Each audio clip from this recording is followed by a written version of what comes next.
آپ نے جو فرمایا کہ میں الیکشن کی سیاست کے خلاف ہوں، یہ بات صحیح نہیں۔ میں یہ سمجھتا ہوں کہ اس ملک کے بقا کے لیے اور اس کے اسموتھلی چلنے کے لیے انتخابی سیاست لازمی ہے، جاری رہنی چاہیے۔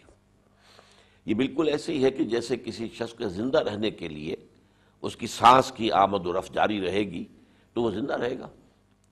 لیکن اگر کوئی شخص یہ چاہتا ہے کہ اس ملک میں اسلام کا نظام، اور نظام سے مراد politico socio economic system, the system of social justice as given by Allah subhanahu wa ta'ala through his messenger Muhammad sallallahu alayhi wa sallam and his book قرآن، اگر اس کو نافذ کرنا ہے تو وہ الیکشن کے ذریعے ممکن نہیں ہے، اس کے لیے ایک ریولوشن کی ضرورت ہے۔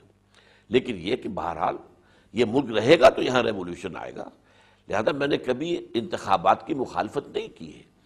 میں تو ان لوگوں کو کہ جو کہتے یہ ہیں کہ ہم یہاں اسلام نافذ کرنا چاہتے ہیں انہیں بتاتا ہوں کہ در حقیقت آپ غلط راستے پر ہیں۔ الیکشن کے ذریعے سے کسی پوری دنیا میں کسی ملک کے نظام کو چلایا جاتا ہے، اور یہ ضرور ہو سکتا ہے کہ کچھ بہتری پیدا ہو جائے، بعض جزوی اعتبارات سے کوئی اصلاح ہو جائے، پہلے کے مقابلے میں کوئی بیٹر جو ہے وہ ٹیم سامنے آ جائے۔ ڈاکٹر صاحب، آپ نے کہا کہ انتخابی سیاست کے آپ قائل ہیں اور آپ چاہتے ہیں کہ ملک میں اصلاح ہو، بہتری ہو، لیکن میں اپنے سوال کی جانب واپس جاتا ہوں کہ ان الیکشن کے جو نتائج آئے ہیں، کیا آپ سمجھتے ہیں کہ ان نتائج سے پاکستان میں ایک نیا سیاسی سفر شروع ہوگا، یا پھر ہم جس طرح 88 میں صورتحال تھی، مرکز میں پاکستان پیپلز پارٹی تھی اور پنجاب میں نواز شریف تھا اور ایک سیاسی کشمکش شروع ہو گئی تھی، آپ سمجھتے ہیں کہ ویسی صورتحال میں پہلی بات تو مبتلا میں ہو آپ سے جائیں یہ گے؟ عرض کر دوں، یہ ذرا 2 منٹ لگیں گے اس میں۔ چند سال سے میں پاکستان کے مستقبل کے بارے میں بالکل مایوس ہو چکا تھا کہ پاکستان ریزون دی ارتھ جو ہے اس کا اسلام، چونکہ ہم نے 60 سال سے زیادہ گزار دیے یہاں اسلام نافذ نہیں کیا، تو Pakistan has lost its rational ہے، پہلی بات۔ اور دوسرے یہ کہ پاکستان کی پوری زندگی میں آدھے سے زیادہ عرصے جو یہاں فوجی حکومت رہی، اس کا مطلب یہ ہے کہ ہم اپنے آپ کو اہل ثابت نہیں کر سکے ہیں کہ ہم جو بھی دنیا کے معیارات ہیں اس کے مطابق ایک آزاد اور خود مختار اور باوقار اور باعزت اور خود مکتفی ایک ملک کی حیثیت سے زندہ رہ سکے۔ اس میں ڈاکٹر صاحب قصور کس کا تھا؟ لیکن سیاستدانوں کا قصور میری تھا؟ بات پوری ہونے دیجیے۔ لیکن 2 چیزوں سے میرے اندر ایک امید کی کرن پیدا ہوئی ہے۔ پچھلے 1 سال کے جو واقعات ہیں، وکلاء کی تحریک جو ہے وہ واقعتاً میرے نزدیک بہت ہی امید افزا ہے۔ جس طرح انہوں نے سختیاں جھیلی ہے، کوئی توقع نہیں ہو سکتی تھی۔ nobody could say it beforehand کہ ایسی تحریک چل سکتی ہے، چلی ہے، اور پڑھے لکھے لوگ ہیں وہ کوئی گامے ماجے تو نہیں ہے، ہمارے عام لوگ تو نہیں ہیں کہ جن کو مولوی جو ہے جنت کی خبریں دے کر اور سڑک پر لے آئیں۔ یہ تو لوگ پڑھے لکھے لوگ ہیں۔ تو اس اعتبار سے معلوم ہوا کہ قوم مردہ نہیں ہے۔ شاید ہم سے کوتاہی ہوئی ہے جو اسلام کے علم بردار ہیں اس ملک میں، کہ وہ اسلام کے میسج کو صحیح طور پر کنوے نہیں کر سکے۔ دوسرا معاملہ یہ حالیہ انتخابات کا ہے، اس سے بھی میرے اندر امید کی مزید کرن روشن ہوئی ہے، اس لیے کہ اندیشہ شدید تھا کہ یہاں ریگنگ ہوگی اور بڑے پیمانے پر ہوگی، اور پھر ایک عوامی تحریک چل جائے گی، اور وہ عوامی تحریک پھر بد امنی کی طرف پہنچے گی، اور اندیشہ یہ تھا کہ یہاں سول وار تک کی نوبت آ جاتی، اور اس کے لیے ہمارے مشرق اور مغرب دونوں طرف، جیسے آپ کو معلوم ہے کسی بیابان میں کوئی شخص دم توڑ رہا ہو کسی وجہ سے، کوئی مسافر جو ہے بھٹکا ہوا ہے اور بھوک پیاس سے مر رہا ہے، تو گدھ جمع ہو جایا کرتے ہیں انتظار میں کہ یہ مرے تو ہم اس پر حملہ آور ہوں اور اس کی بوٹیاں جو ہے نوچ کر کھائیں۔ اسی طرح مشرق اور مغرب دونوں میں گدھ موجود تھے۔ نیٹو فورسز کو الرٹ کر دیا گیا تھا، تیار رہو، ہو سکتا ہے کہ پاکستان میں بدامنی ہو اور ہمیں وہاں جانا پڑے تاکہ آرڈر ریسٹور کر سکیں، اور انڈیا نے بھی اپنی فورسز کو الرٹ کر دیا تھا۔ یہ جو چیزیں جو ہیں یہ ادھر حقیقت بتاتی ہے کہ حالات کس قدر مایوس۔ ڈاکٹر صاحب، آپ کے لیے الیکشن کے جو نتائج ہیں وہ غیر متوقع ہیں؟ الیکشن کا ہو جانا غیر متوقع ہے۔ پرامن انداز میں الیکشن ہو گئے، اور کسی پارٹی نے بھی کسی میجر جو ہے ریگنگ کا الزام نہیں لگایا، اور لوگوں نے یہی محسوس الیکشن سے پہلے اندیشے تھے بڑے شدید تھے، بہت شدید تھے، پوری دنیا میں تھے۔ تو بہرحال ایک تو میں یہ کہہ رہا ہوں کہ اس الیکشن سے میرے اندر وہ امید کی کرن روشن ہوئی ہے۔ اب میں آپ کو بتاتا ہوں کہ مجھے توقع یہ ہے کہ اب انشاءاللہ حالات سن 88 والے نہیں رہیں گے۔ اگر یہاں پر اصل میں جو کوشش ہو رہی ہے زرداری صاحب جو کر رہے ہیں کہ کوئی نیشنل گورنمنٹ بنائی جائے، وہ میرے نزدیک ورکیبل نہیں ہے۔ ابھی ہم اتنے میچور نہیں ہیں پولیٹیکلی کہ نیشنل گورنمنٹ کو ورک کر سکے، اس کے لیے بہت میچورٹی کی ضرورت ہے، لیکن اتنے میچور ضرور ہو گئے ہیں کہ اگر پارٹی کا جو ہم خیال پارٹیوں کا کولیشن بن کر، مثلاً پیپلز پارٹی، اس کے ساتھ ایم کیو ایم نظریاتی طور پر بہت اس کے قریب ہے، اے این پی یہ واقعتاً قریب ہے، اور اگر اس کے ساتھ مشرف صاحب بھی رہتے ہیں اور ان کے لائل جو لوگ ہیں جو رہ گئے بچے کھچے وہ بھی جمع ہو کر یہ ایک گورنمنٹ بن جائے مضبوط، تو اس کے ساتھ ہی نون لیگ جو ہے وہ ایک صحت مند اپوزیشن کا روپ لے کر، اس کا اب امکان ہے میرے نزدیک۔ میں سمجھتا ہوں کہ اس سے جو بھی دنیا میں معروف جو معیارات ہیں جو کہ ملکوں کو چلانے کے لیے اور سیاست کو چلانے کے لیے، جو ہمارے ہاں اس سے پہلے موجود نہیں تھے۔ ڈاکٹر صاحب، آپ کا مطلب ہے کہ A N P, Pakistan Peoples Party اور پاکستان مسلم لیگ نون کا اگر اتحاد ہوتا ہے تو ایسی حکومت کامیاب نہیں ہو سکتی ہے؟ ہاں نہیں، یہ اگر اتحاد مطلب یہ نا کہ تو پھر اگر تو نیشنل گورنمنٹ بنائی جائے گی تو پھر تو پیپلز پارٹی بھی ہوگی، ایم کیو ایم بھی ہوگا، کاف بھی ہوگی، نون بھی ہوگا، اے این پی بھی ہوگا، اور یہ جمعیت علماء اسلام بھی ہوگی۔ میرے نزدیک ایسی کسی حکومت کا ورک کرنا بہت مشکل ہے۔ مسلم لیگ نون نے پنجاب میں بہت واضح اکثریت حاصل کی ہے، آپ نہیں سمجھتے ہیں کہ پنجاب میں مسلم لیگ نون کو نظر انداز کر کے اگر پیپلز پارٹی اور کاف لیگ پر مشتمل کوئی حکومت بنتی ہے تو یہ دراصل جو مسلم لیگ نون کو عوام نے مینڈیٹ دیا اس کے ساتھ زیادتی ہوگی؟ زیادتی ہوگی اور وہ چلے گی نہیں حکومت۔ اگر تو پاکستان کی بہتری مقصود ہے تو پھر یہی ہے کہ یہاں جو مینڈیٹ ہے وہ جس طریقے سے ملا ہے مسلم لیگ نون کو، اس کا پورا جو ہے اس کو آنر کیا جائے، رسپیکٹ کیا جائے، اور یہاں ان کی حکومت بننے دی جائے۔ اور انہیں میں سمجھتا ہوں کہ وہ بات نہیں ہوگی کہ جو فساد ہوا تھا جب ہمارے نواز شریف صاحب یہاں تھے صوبے میں، اور بے نظیر بھٹو جو ہے وہ مرکز میں تھی۔ اگر بن گئی ڈاکٹر صاحب مسلم لیگ نون کی پنجاب میں حکومت اور مرکز میں پیپلز پارٹی پر مشتمل حکومت بن گئی تو فساد کا اندیشہ ہے؟ نہیں، مجھے اندازہ ہے میں یہ سمجھتا ہوں کہ اب یہ لوگ میچور ہو چکے ہیں، ان دونوں کو تجربات بہت حاصل ہو چکے ہیں، وہ جو معاملہ ان کا تھا اس وقت کا 10 سال پہلے کا وہ انشاءاللہ تعالی اب جو ہے ریپیٹ نہیں ہوگا۔ دوسرا ڈاکٹر صاحب، ان الیکشن میں کاف لیگ کو ایک شکست ہوئی ہے، اور اس وقت کاف لیگ کی قیادت جو بڑے وجوہات بتاتی ہیں جس وجہ سے انہیں شکست ہوئی ہے کہ الیکشن کے عین وقت میں ملک میں آٹے، بجلی اور گیس کے بحران ہوئے جن کی وجہ سے ان کی ریپیوٹ خراب ہوگی اور وہ الیکشن کو لوز کر گئے تھے۔ آپ سمجھتے ہیں کہ محض آٹے، بجلی اور گیس کے بحرانوں کی وجہ سے کاف لیگ کو شکست ہوئی ہے یا اس کے کچھ دیگر اسباب بھی تھے؟ میرے نزدیک کاف لیگ اصل میں پبلک کی نگاہ میں، ہم سب کے نگاہ میں یہ صدر صاحب کی پارٹی تھی، یہ تو اصل میں مشرف لیگ تھی، اور ظاہر بات ہے کہ مشرف صاحب کے بارے میں اگر پبلک اوپینین خراب ہوا تو اس کا نتیجہ تو انہیں بھگتنا ہی تھا، اور مشرف صاحب کے بارے میں پبلک اوپینین بہت خراب ہو چکا ہے۔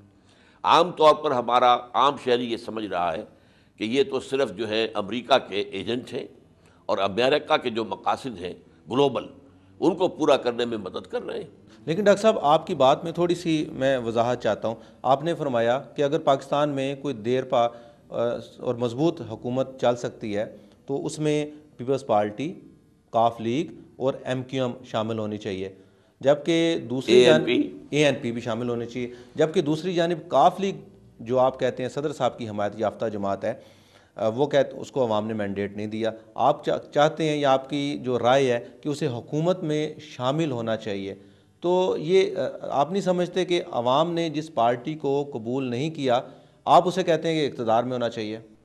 اصل میں نے ایک جملہ کہا تھا، وہ شاید آپ نے نوٹ نہیں کیا، اگر صدر صاحب رہتے ہیں، اصل میں جو پاکستان کے مستقبل کا معاملہ ہے وہ تو سارا جو ہے اب اس کے اوپر کھڑا ہے کہ صدر صاحب رہتے ہیں یا جاتے ہیں۔ اچھا ڈاکٹر صاحب، دوسرا یہ فرما دیجئے کہ اس وقت کاف لیگ میں ایک تو انتخابات میں شکست ہوگی، دوسرے اس کے انتخابات کے بعد پارٹی ٹوٹ پھوٹ کا شکار ہو گئی ہے۔